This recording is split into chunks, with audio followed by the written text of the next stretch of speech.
1 Chronicles 10 1-14, through the Bible. Chapter 10. Theme: Saul's reign. Here we can see the distinction that God is making between the books of Samuel and Kings and the books of Chronicles. In the books of Samuel we find a great deal about King Saul. In fact, his entire history is given there. When we come to Chronicles and see God's viewpoint, we find only one chapter given. The rest of 1 Chronicles is all about David, and it goes on into 2 Chronicles with the history of David's family. David is the subject, not Saul. Down here from the human viewpoint, Saul occupied a prominent place. That is why it is amazing here to find only one chapter devoted to Saul. Now, what is the subject of this chapter? Did the Lord pick out some outstanding performance of Saul? No. Works do not commend a person to God. The chapter is not about Saul's works.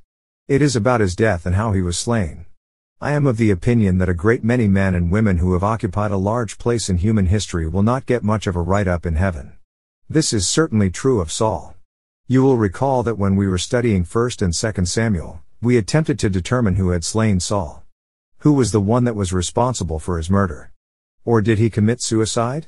The record in those books goes something like this: Saul was mortally wounded in the battle with the Philistines.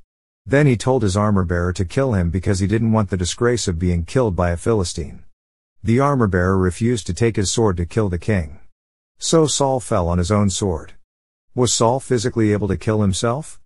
Did he commit suicide? That has always been a question. Then a young man of the Amalekites told David that when he came upon the scene, Saul was still alive and that Saul had asked him to kill him.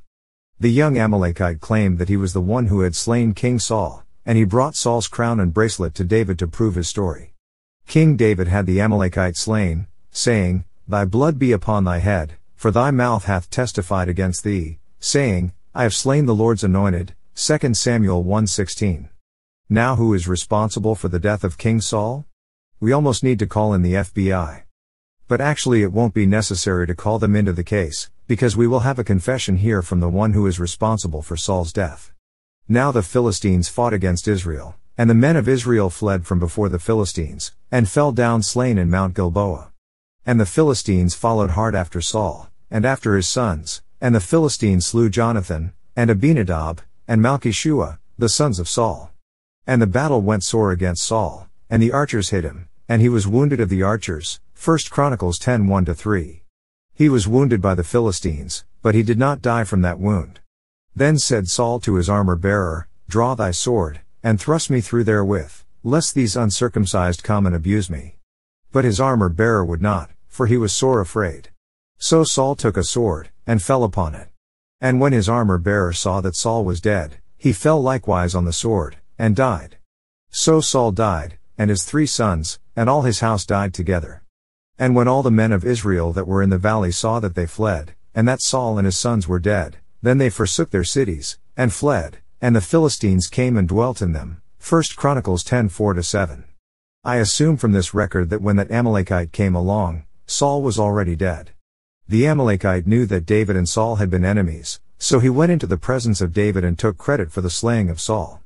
The motive which he had was the hope that David would bestow some honor upon him and give him some reward for the slaying of Saul.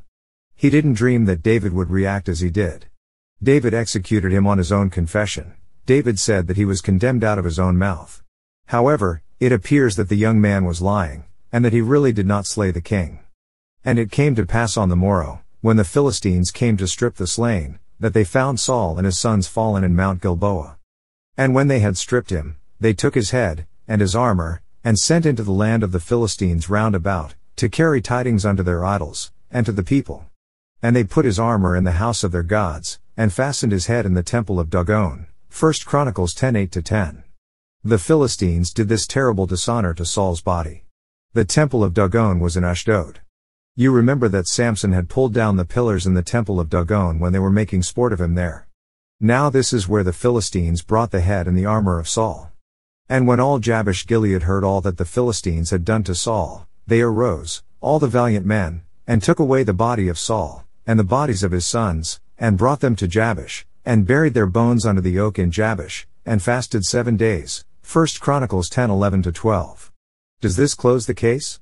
No, we still haven't been told who really killed King Saul. But the final verses of this chapter will give us the confession we have been waiting for.